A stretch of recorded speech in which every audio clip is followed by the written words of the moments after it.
So this is what a first century farm would look like. All these little fields. This is Rani, my friend Rani, who's a guide here at Nazareth Village, and he's gonna, I think, give us a little different set of glasses in which to look at what farming was really like during the time of Jesus. Now, I know that this is a terrace. This is a terrace, but they all have these walls, so they were built, yes? Absolutely. And here in Nazareth Village, we found remains of old walls of terraces that take us down back to the Roman period. One of it is we can find in front of us. You can see it got a solid foundation for it. So it's cut into the rock. Absolutely. It's a process to get it done. Gary, our country is not a flat country. It's known a lot of hills, a lot of mountains. And it's need to cut out, it need to be cultivated, clear out the rocks, and to build up your terraces like the one you can see in front of you. So I noticed that now the ground, the level here is right at the top of this wall. So what's down under on the, what goes down on the other side? No, the filling of this terrace, for example, got 2 layers of soil. You got a white chalky soil in the bottom, and you need to cover it with a good rich soil on the top. What's the white chalky soil? There's a lot of benefits of the white chalky soil. One of them, it prevents this terrace, this field from washing away in the wintertime. Wow. So it helps to actually even keep water into the richer soil on top? Absolutely. It helps a lot. Wow. That's a lot of work. They had to haul all of that? It's a lot of effort, a lot of time. Farmers worked hard to get it done. All right, we're on this hard path that Jesus talks about in the parable. Yeah. Now, why is this so hard? It must be used a lot, yeah? Now, when you build up your farm, which we talked, it's a process, especially in terracing. Some farms will be having a common path like the one we're using right now. Now, you said common. Well, so there are a lot of, I mean, someone else farms this? And yes, someone here, someone there. So it's a common way, a common path, and nobody can plow it, nobody can plant seeds. Let's say you're having your animals with you and you're taking it with the soil to your farm. Yeah. You use it with your animals and it looks like this at the end.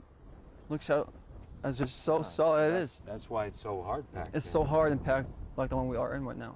Well, now, why would a farmer just, I mean, seed's really valuable. Why would they just throw it out on this hard path? Well, Gary, let's say we're in our field right now. Oh, okay. Let's say we're having like bags full of seeds. Okay. You take a handful of seeds and you scatter the seeds. Notice one thing, you're not throwing the seeds intentionally over there. Right. Okay. You're going with the row that you plowed to open it in order to put the seeds. So when it gets scattered, they might fall easily on this kind of path. I feel this wind. The wind won't blow it up in the afternoon and it just flows there. And probably people after that will trample on it, even with their animals. Okay. No wonder you could see, a bird could see that pretty easily. Easily, yes.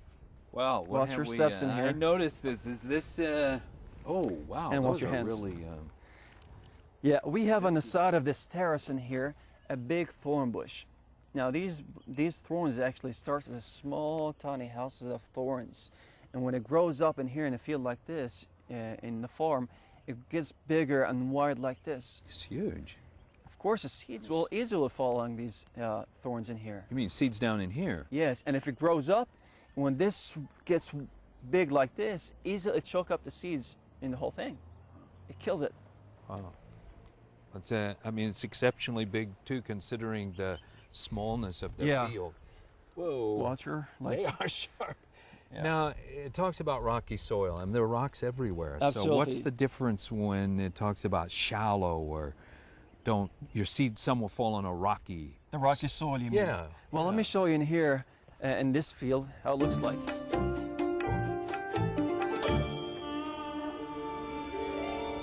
Well, Gary, there's a good spot in here to point about it. Where? Just where you passed in here. Check it out.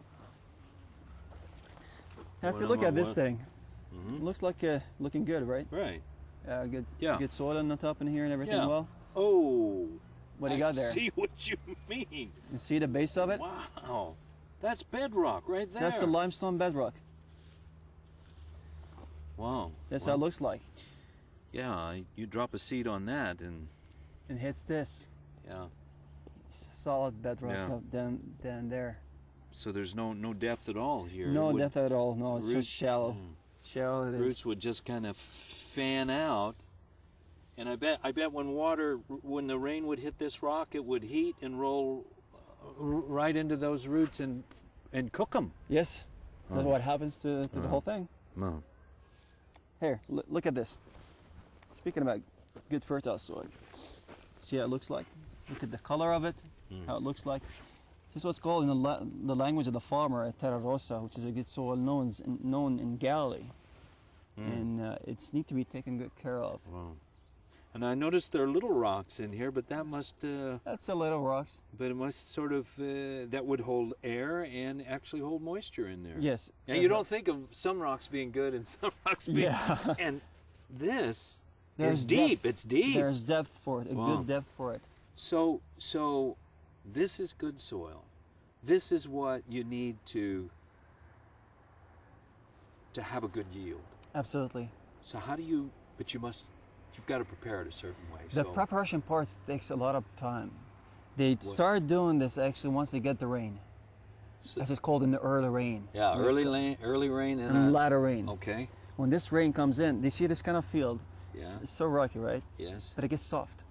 On the first rain, And the first rain. Then the farmers comes up and plow their land and plant the seeds. breaks it open. Breaks it open. And then after you plant the seeds, Throws the seeds. and you plow it again to cover Yeah. the seeds. Yeah. And then this good soil will have the right depth for it, and the seeds are taken good care of to get a good yield after that. Does that second rain, that latter rain, then just water the seed and you cover over before or after that? After that, and that helps to the last preparation for the yielding to get ready for the season. So the farmer's got to prepare this, even the good soil, he's got to know what he's doing with it. Yes. Plants the seed, and then the rest is up to the Lord. It's up to God. To grow it, Yeah. he must pray about that, Yeah. and to bring a good yield, Yeah. a harvest. Well, thank you. You're welcome. Thanks. That's very insightful. Yeah.